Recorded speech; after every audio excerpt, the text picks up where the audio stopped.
sasamahan saan man magpunta.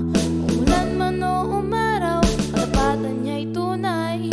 Ang pangako niya ay laging maaasahan.